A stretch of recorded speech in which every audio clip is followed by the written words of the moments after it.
I was my billionaire grandfather's black, adopted granddaughter, and no one in the family took me seriously. But after his death, they read the will, and everything changed. Subscribe so you don't miss the next story. Where are you watching from? Let me know in the comments. I used to think silence was safety, that the absence of noise, of voices, of acknowledgement was its own kind of peace. But the kind of silence that filled the manor I grew up in wasn't peaceful. It was a silence that pressed in from the walls, that crept down polished banisters and clung to velvet curtains.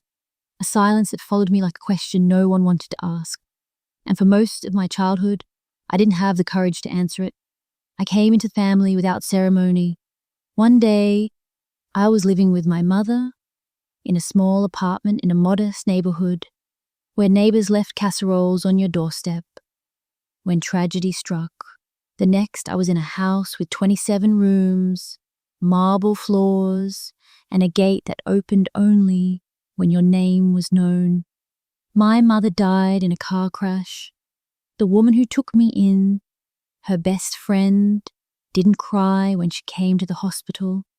She signed papers with perfect nails and perfect posture, and I went home with her to a place that felt less like a house and more like a showroom. They said I was lucky, that I'd been rescued, given a new life. And in the early days, I believed it. I thought the linen sheets in the walk-in closets were a kind of salvation. But children notice things. We notice when no one looks you in the eye, when your name is always spoken last, when family portraits don't include your face. They called me hers, not ours, never one of us.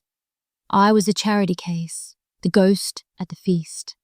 At family gatherings, I was seated at the far end of the table, near the staff who served roast beef and poured wine. They'd glance at me sometimes with sympathy, like they weren't sure which side I belonged to either. My room was at the end of the hall, a converted linen closet made over with soft lighting and expensive throw pillows. It looked beautiful, magazine ready, but no one ever asked me if I liked the color of the wallpaper or the smell of the potpourri. It wasn't designed for me, it was designed to look like someone cared. I learned early that being noticed in that house came with conditions. So I learned how to disappear. I got straight A's. I didn't cry. I didn't ask for new clothes. I folded my laundry and made my bed and ate whatever was served. I was polite at all times, grateful always. That was the contract. Unspoken but ironclad. Grateful girls don't get sent back. The other kids, her biological children, were fair-haired and wide-grinned. They played tennis on the weekends and had names that sounded like trust funds. They weren't cruel. They just didn't see me. Not really. To them, I was a footnote in their family story, a clause, an accessory, something temporary. They had birthday parties with ponies and private chefs. I got a book with a note inside that read, "Keep dreaming." It wasn't signed. When I turned 10, I started reading her accounting books. Not because I wanted to be an accountant, but because I wanted to understand how money worked, what gave it power, how some people used it as a wall, others as a bridge. I read balance sheets like they were fairy tales. There were always heroes and villains, wins and losses, beginnings and ends. And unlike the people in the house, numbers never lied to me. That was the year I met him. Not for the first time, but for the first time truly. He was my adoptive mother's father, Harold Winston, a man whose name was whispered in boardrooms and printed on skyscrapers. Billionaire, builder, the mind behind Winston Logistics. A man so powerful he didn't need to raise his voice to fill a room. He didn't live with us. He had his own estate across the county line. But he came to visit sometimes, twice a year at most, always in press suits and leather gloves, stepping out of black cars with the weariness of someone who'd seen too much and expected little from anyone. Most of the family scrambled when he arrived. They preened, spoke louder, laughed at his half-smiles. They wanted him to notice, to remember, to name them in whatever grand plan he still held. I didn't speak to him. I kept my head down, like always, until the day he collapsed. It was spring. The garden was heavy with roses, thick with perfume. The rest of the children were inside, watching something loud and bright on a screen the size of a wall. I'd slipped away to read under the sycamore tree, the one just out of view of the veranda. I liked the quiet. He was alone, walking the path that curved behind the hedge maze. I saw him pause, clutch his chest. I froze, his knees buckled. He went down hard. No one else saw. No one else was there. I ran. I didn't scream, didn't panic, just remembered. I'd overheard a conversation weeks earlier. His blood pressure, the medication, the bottle with the white cap and the blue label kept in the side drawer of the library desk. I'd cleaned that desk once, organizing folders while the others played. I remembered the drawer. I remembered the smell of the paper. I sprinted back to the house, past the caterers, through the parlor, down the hall, grabbed the bottle, called 911, then ran back. He was conscious barely. I knelt beside him and placed the pill under his tongue, like I'd seen nurses do on TV. I held his hand until the ambulance arrived. No one asked how I knew what to do, or why I'd been there. They didn't ask anything, really. It was easier that way. But he looked at me differently after that. 2 weeks later, a car came to pick me up from school. The driver said I was expected, no explanation, no pleasantries. He was waiting in his study, a room of wood and iron and heavy drapes. No photographs, just blueprints and ledgers. He offered me tea, which I declined. He didn't smile, just opened a folder and gestured toward it. Inside were charts, schedules, maps, numbers. He asked me what I saw. I didn't know what to say at first, so I studied. I looked closer, pointed out a delivery delay, a scheduling conflict, a missed margin. He nodded once. That was the beginning. From then on, I visited him once a month, sometimes more, always in that study, always with papers and pens and silence between us. He never called me by name, never asked about school or friends, but he listened. He gave me books, reports, old memos. He wrote notes in the margins, things like check this again or what's the flaw. He never praised me, never criticized me, just expected. And I rose to it. At home, nothing changed. The others still ignored me. I was still the outsider, the charity case. But in that study, I felt seen. Not loved, perhaps, but respected. By the time I was 13, I could read a P&L sheet faster than I could read a novel. I understood inventory cycles, the weight of supply chains, the fragility of loyalty in corporate partnerships. I knew what made a company strong and what made it vulnerable. I understood what he was building and what he feared would happen to it.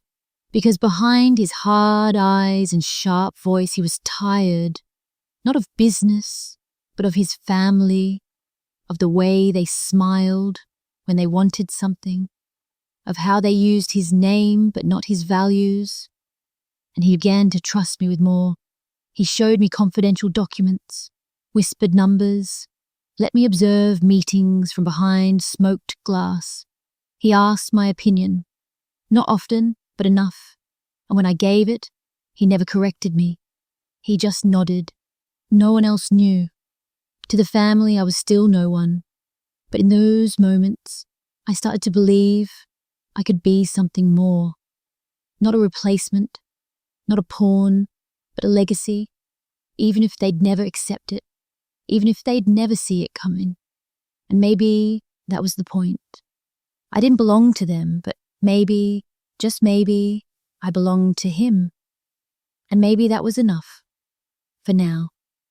When I think back to those years under his wing, it never feels like mentorship. Not in the traditional sense. There were no speeches about success, no fatherly advice over steaming mugs of coffee. There were ledgers, memos, margins. His presence was a challenge more than a comfort. He didn't mold me, he sharpened me. And I came to understand that what we shared wasn't affection, but alignment. He didn't see me as a child to be protected. He saw me as an asset to be developed. I was 15 the first time he let me sit in on a board meeting. I wasn't introduced. No one acknowledged me. I was just a quiet presence at the back of the room, taking notes with a pencil he handed me that morning. They debated expansion, risk portfolios, debt ceilings. They spoke in polished corporate riddles, but I understood every word. And when the meeting ended, he turned to me and said nothing. Just waited. I handed him a 2-page summary with annotated concerns and 3 suggestions in the margins. He read it in silence, then slipped it into his briefcase. At home, no one knew. I didn't tell them. I had learned long ago that the walls in that house didn't echo support, only suspicion.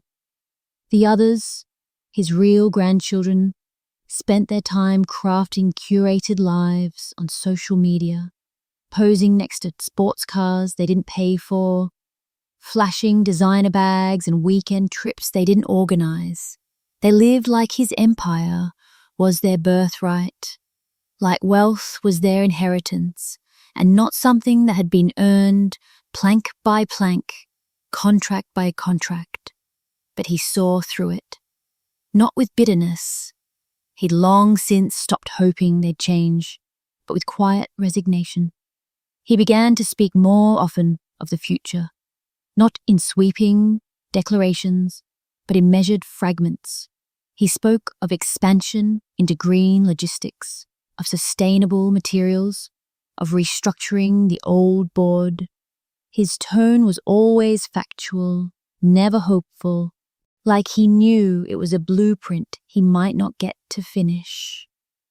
His health declined gradually, no dramatic collapse, just the slow fading of a man who had spent a lifetime outrunning time.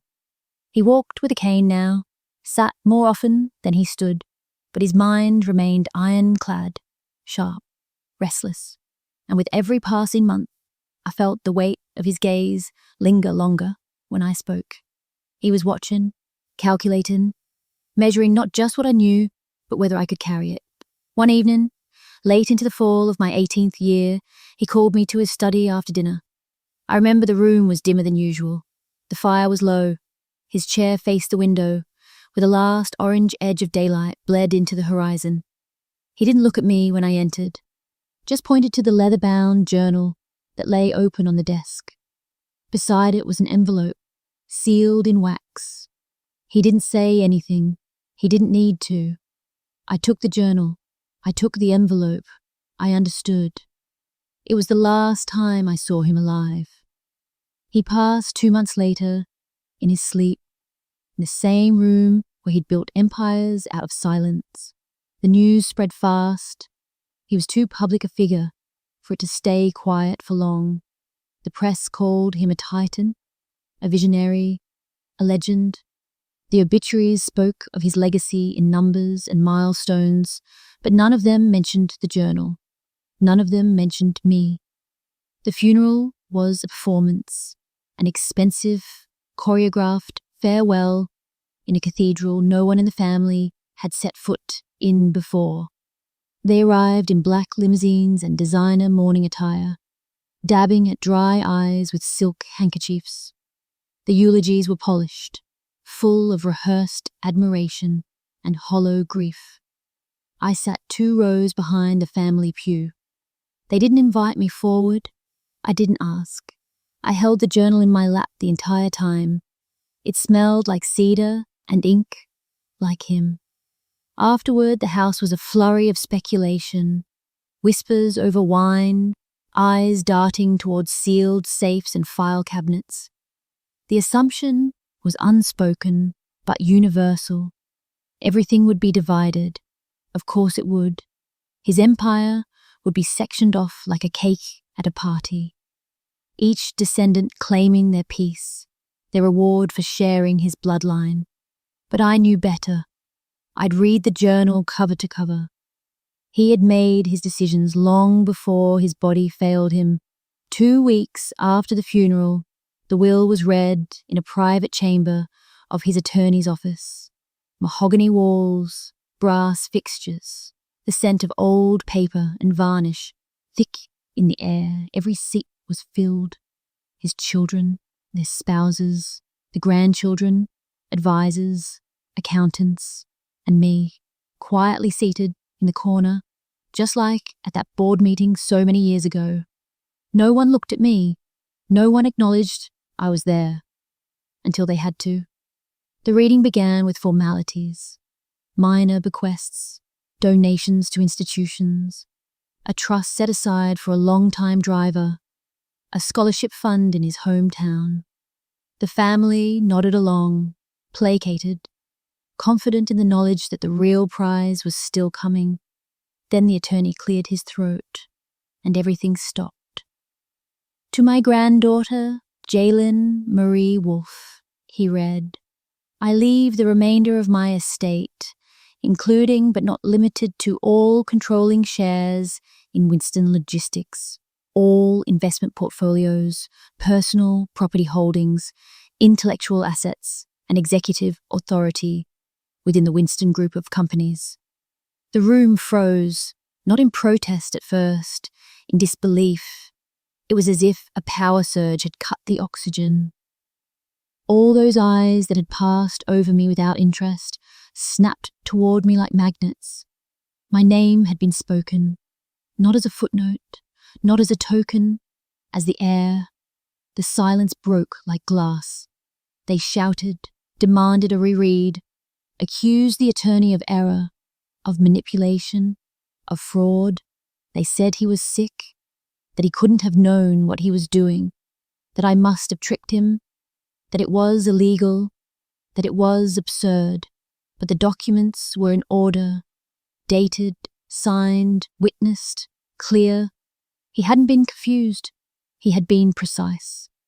I sat still while they fumed, not because I felt powerful, but because I felt the weight of it all pressing down on me. Not the money, not the assets, the responsibility. The fury in the room told me what was coming. The accusations, the pressure, the campaign to undo what he had done. But I didn't flinch, because I had read the journal. I remembered the last page, a note, written in his unmistakable hand. Jaylin sees the structure. She sees beyond the shine. If there's to be anything left of what I built, it must pass through her hands. Not because she's blood, but because she understands what it cost. That wasn't love, it was conviction, and that was more than enough. When the meeting ended, no one spoke to me. They left in clusters, angry and confused, muttering to lawyers and squinting at contracts like they might find a loophole with the right lighting. My adoptive mother walked past me without even a glance. Her jaw was clenched so tightly it looked like it might crack. I waited until the room was empty. Then I stood, took the journal under my arm, and stepped into the storm that was already gathering beyond the doors. The day after the will was read, the silence returned. But it wasn't the kind I'd known growing up. This silence had teeth. It circled me like a predator, patient and calculating. It waited in the corners of my apartment, hummed in the vibration of my muted phone, pressed against my windows like fog. It was the kind of silence that comes before the avalanche. Then messages began. They didn't start as threats. They were subtle, almost polite. A text from my adoptive mother. We need to talk. It's important to keep the family together. A voicemail from my cousin. You probably feel overwhelmed. We can help you figure this out. A long, rambling email from someone I hadn't heard from in years, talking about memories, shared holidays, and how Grandpa had always believed in fairness. Fairness. That word kept appearing like a watermark, hidden but ever present. Their version of it had nothing to do with merit. It meant returning what they believed was rightfully theirs, what they never built, never understood, never respected, but always expected. I didn't respond, not because I was unsure, but because I knew where this was going. I'd seen pressure tactics play out in boardrooms, through the glass walls of my grandfather's study. I'd seen the slow encroachment, the triangulation, the veiled ultimatums. But this time, the boardroom was my life, and the strategy came from people who shared my last name. By the third day, the tone had shifted. Messages became curt, phrases more pointed. They stopped asking for explanations and started insisting on action. You can't actually think this is what he wanted. You owe us a conversation. We're preparing documents. It's the mature thing to do. One text came in from a blocked number. We'll challenge this. You're not strong enough to survive it. I read that one twice. Then I deleted it. Not because it scared me, but because it confirmed what I already knew. They weren't going to stop. They would use guilt, legal threats, social pressure. They would isolate, distort, rewrite. They would not allow a girl they never considered real family to hold the crown. So I did what he taught me to do. I documented everything. I started printing screenshots, saving voicemails, creating a folder labeled Estate Pressure Campaign. I backed it up twice, once in the cloud, once on an encrypted drive. I wasn't preparing for a war. I was preparing for protection. There's a difference. One attacks, the other defends. I also made a call, not to the police, not to the press, but to Angela Dwyer, a probate lawyer my boyfriend had once described as sharp enough to cut steel. She met me in a quiet office above a florist shop. No corporate logo, no polished art on the walls, just plants and natural light and an aura of quiet confidence. She listened to everything I said without interruption. No sympathetic nodding, no dramatic reactions, just focus. When I finished, she leaned back in her chair and steepled her fingers. This isn't unusual, she said. What you're experiencing is textbook family consolidation pressure. They believe emotional leverage will wear you down faster than legal recourse. But based on the documents, the timeline, and the journal, you're on firm legal ground. I don't want to fight them, I said. She nodded. Then we prepare, so you don't have to. We built a protocol. I was not to sign anything, not even a delivery receipt, without her review. I was to forward every message, every note, every unexpected visit. We assigned a tracker to all key interactions and began quietly monitoring media chatter to see if any family members had leaked private estate details. That same evening, my adoptive mother posted a photo on social media. Her shopping for patio furniture. The caption read, "Retail therapy through grief, #self-care." I stared at the screen, at the smile that never reached her eyes, at the brand new sunglasses perched on her head. 4 hours later, I received a text from her saying she couldn't afford her electricity bill and might need help until things stabilize. That was when I knew the gloves were off. The formal invitation came 2 days later. A simple text. Sunday, 3 p.m. The house. Let's resolve this. Bring your paperwork. No greeting, no signature, just a digital landmine disguised as civility. Angela read the message and narrowed her eyes. This smells like an ambush, I agreed. But I also knew I had to go, not because I owed them anything, but because I owed it to him not to flinch. We made a plan. I would attend alone, but she would wait in the car nearby. One text, and she would be at the door in under a minute. I memorized that number, programmed it into my phone under the name Emergency Beacon. The day arrived with cold sunlight and heavy air. I dressed plainly, nothing expensive, nothing provocative, just a black turtleneck, grey trousers, and the same leather folder I'd used the day of the will reading. I didn't wear perfume. I didn't apply lipstick. I wanted no distractions, no illusions. I was not there to perform. I was there to withstand. I arrived at the house at 2:59 p.m. The door opened before I could knock. She greeted me like a politician at a fundraiser. Smile wide, eyes glassy. Her hair was freshly styled, her voice a half octave too bright. Right on time, she said. The living room was staged like a negotiation suite. One chair had been placed directly across from a couch, 2 armchairs flanking it. Beside the fireplace stood Craig, her new husband, arms folded like a security guard. On the couch sat 2 people I hadn't seen since the funeral. Lawyers, based on their posture and their briefcases. There was only one chair for me. I sat without comment. The conversation began the way all these conversations do, with appeals to unity, to legacy, to what he would have wanted. The lead attorney, a man in a pale grey suit, began speaking in measured tones about family harmony and the strain of legal battles. He handed me a thick envelope. Inside was a voluntary redistribution agreement. I was to retain a portion, 20% they generously offered, and return the remainder to the family estate for equitable division.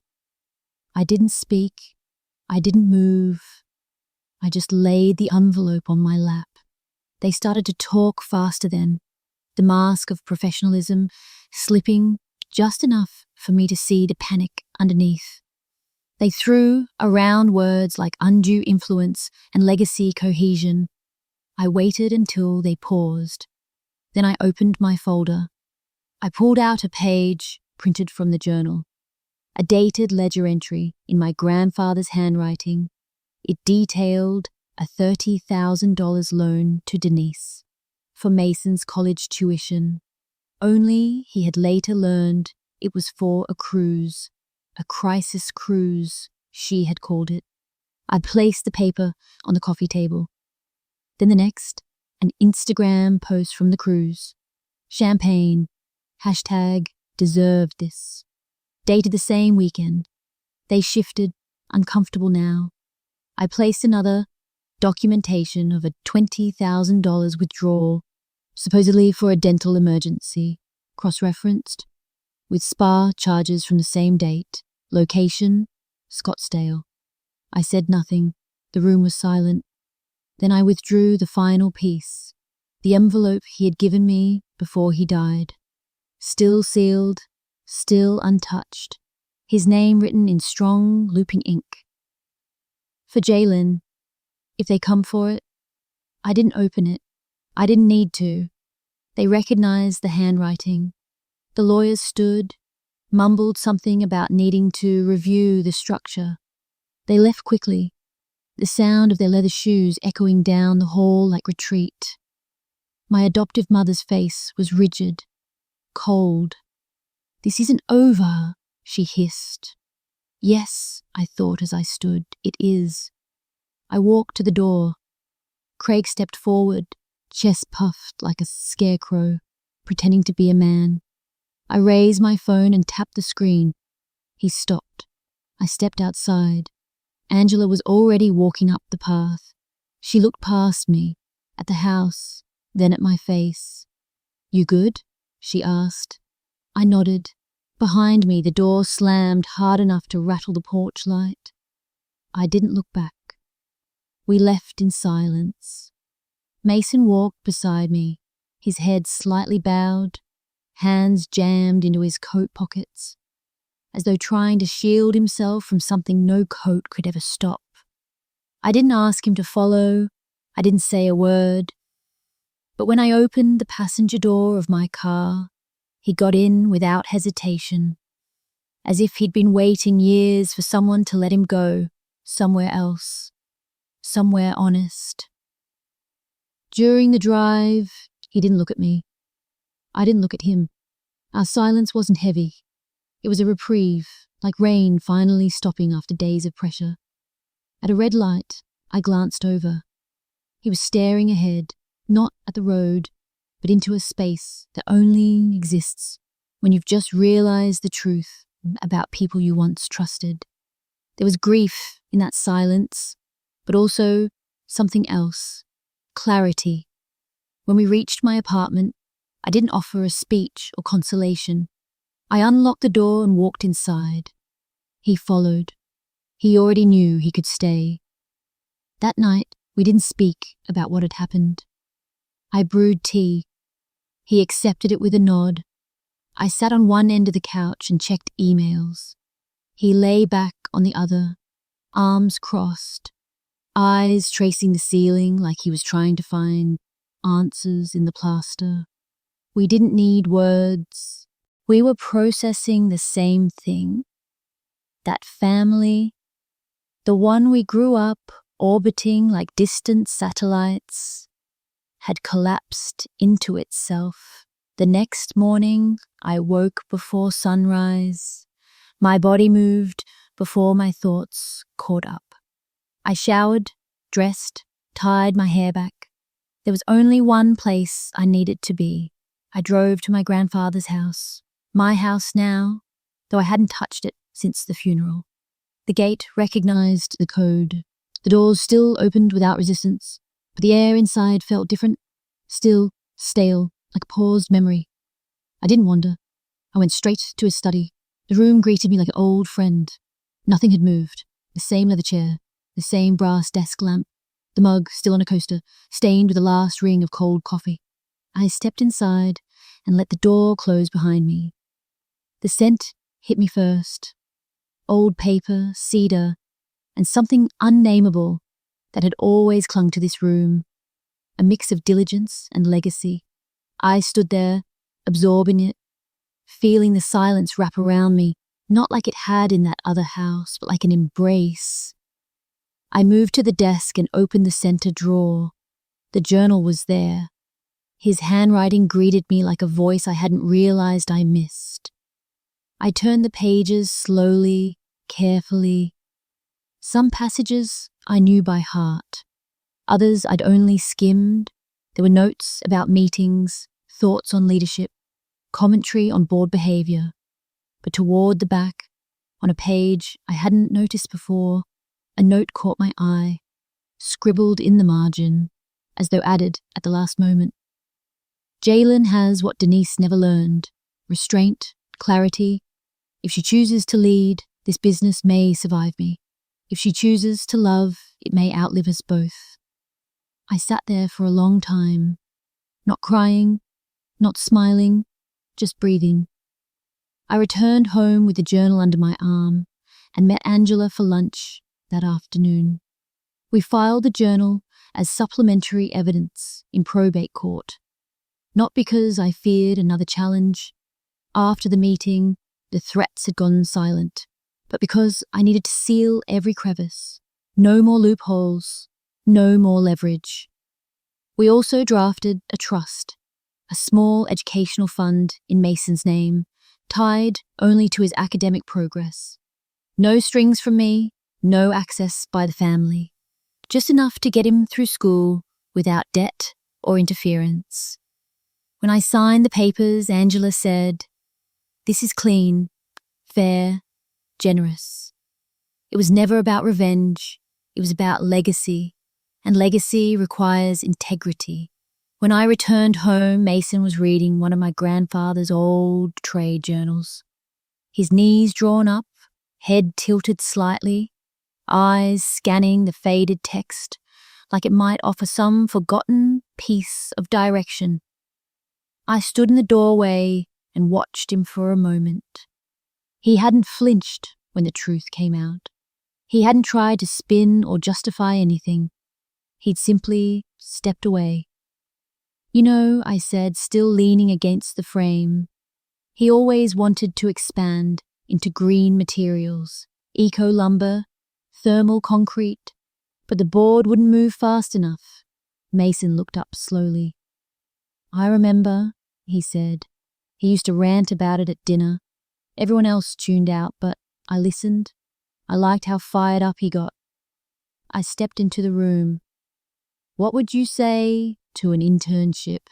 Real work, no shortcuts." He blinked, then straightened. His mouth opened and closed, as though searching for a way to test if I was serious. Then he nodded. "Yeah, I'd like that." We clinked mugs of cold tea. It wasn't a grand moment. There was no music, no cinematic swell, but it was a new beginning, not built on blood or pity, but on willingness. 1 year later, I reopened the offices of Winston Logistics, not as a shadow of my grandfather, but as something else entirely. The building still bore the old architecture, the high glass windows, the steel beams, the stonework engraved with dates and names. But inside, everything had changed. We restructured the board. We expanded into green solutions. We dissolved 2 underperforming divisions and built one from the ground up. Mason ran the eco division while finishing school. He was learning fast, absorbing, listening, becoming the kind of man my grandfather had once hoped his name would produce.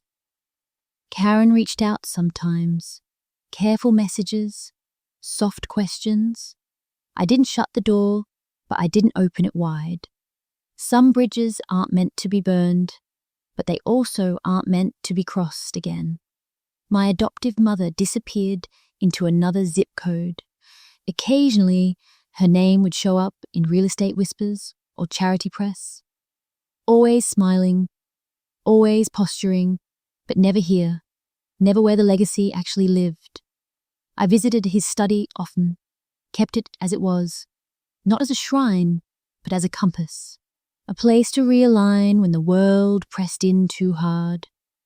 His journal remained on the desk. Sometimes, when decisions were heavy and the nights long, I'd reread a few pages. Not for answers, just for resolve.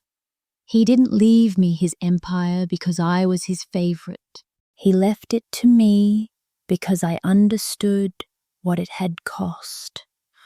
Not just financially, but emotionally. The nights alone, the trust broken, the moments of doubt. He left it to me because I wouldn't treat it like a prize. I'd treat it like the living thing it was, a structure with bones and breath, always under construction. Some inheritances come in dollars, others come in scars, in silence, in the burden of doing what is right even when you're not applauded for it. My grandfather once wrote, "Jalen won't always be loved for doing what's right, but she'll sleep at night." He was right. I do. Because in the end, I didn't just carry his legacy. I built my own. If this story held your attention, subscribe to the channel so you don't miss the next one. More stories are waiting. Thoughtful, sharp, and real. Share this video if it made you think. Someone else might need to hear it.